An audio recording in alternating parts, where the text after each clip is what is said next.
Alaan mo!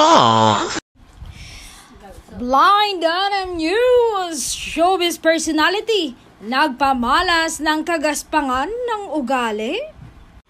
Lumilitaw na nagbabait-baitan lamang ang showbiz personality na bagong salta sa isang TV show dahil sa insidenteng nangyari kamakailan lamang.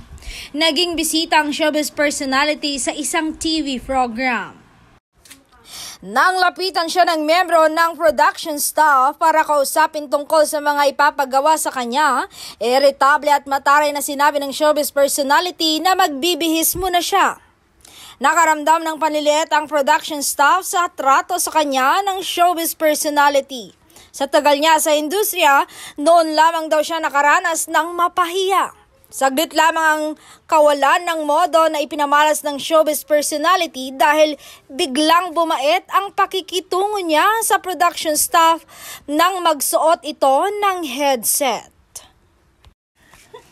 Napagtanto ng showbiz personality na may posisyon sa programa at hindi productions assistant ang taong pinakitaan niya ng kagaspangan ng ugali.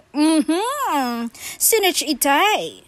Nang makausap ng Sausawera ang tauhan ng produksyon, detalyado nitong inulit ang kahihiyang naramdaman tungkol sa ginawa sa kanya ng showbiz personality.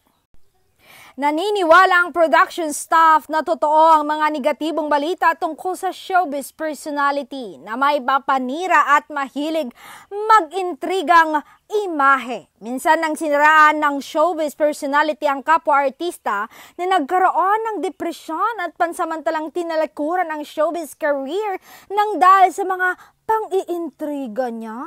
Ala, Sinich Itay. Uunahan ko na kayo, hindi ito si D o si B.